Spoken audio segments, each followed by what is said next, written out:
Gunung Padang, bak cerita dongeng 1001 malam.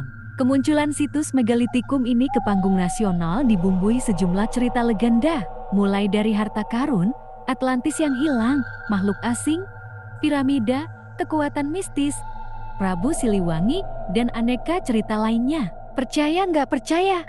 Misteri muncul sebagai konsekuensi logis akibat minimnya penelitian yang dapat menjawab pertanyaan seputar Gunung Padang. Misteri seputar Gunung Padang dimulai dari namanya.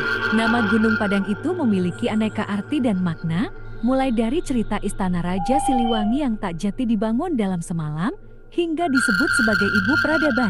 Padang sendiri artinya siang atau terang. Ada masyarakat setempat yang mengaitkan dengan Jabal Nur atau Gunung Cahaya di Mekah.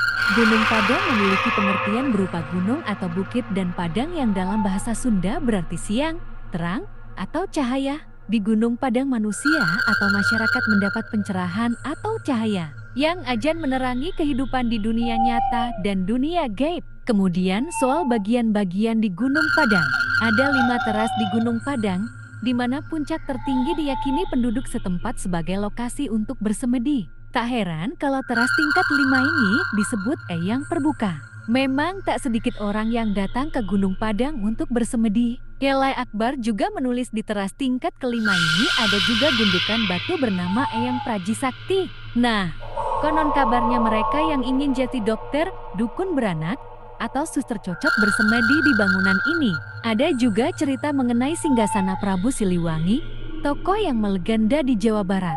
Di teras kelima di Gunung Padang yang luas ada juga tempat yang disebut istana atau singgasana Prabu Siliwangi. Tempat itu dahulu di masanya kerap digunakan Prabu Siliwangi berdoa. Batu-batu di Gunung Padang juga ada yang menjadi daya tarik karena mengeluarkan bunyi-bunyian. Kalangan sinden, dalang, atau seniman kerap datang dan bersemedi di batu-batu itu. Entah apa yang mereka cari. Mungkin saja mereka percaya dengan mitos dari kekuatan di Gunung Padang. Di teras 1 dan 2 di Gunung Padang juga menyimpan aneka cerita tersendiri. Juga, mata air di bawah Gunung Padang. Banyak di antara para pengunjung yang membersihkan diri di mata air itu sebelum naik ke Gunung Padang.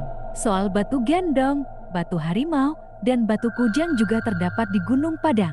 Mirip dengan kisah di tempat lain, misalnya bila bisa mengangkat batu gendong keinginan akan terkabul. Yang paling mengejutkan soal Gunung Padang mungkin terkait dengan Atlantis dan harta karun emas. Ada kalangan yang meyakini kalau Gunung Padang merupakan sisa dari peradaban Atlantis. Hal ini terkait dengan keyakinan kalau Atlantis tak berada di Indonesia. Tapi soal ini memang masih menjadi tanya. Demikian juga soal harta karun emas. Sebatas cerita dari mulut ke mulut saja soal emas ini. Lagi pula puluhan tahun diekskavasi tak pernah ada temuan emas di kawasan ini. Misteri Gunung Padang merentang pada periode yang sangat panjang. Misteri tersebut patut disambut sebagai bahan evaluasi bahwa masih banyak yang harus dilakukan oleh para ilmuwan dan peneliti di Gunung Padang dan sekitarnya.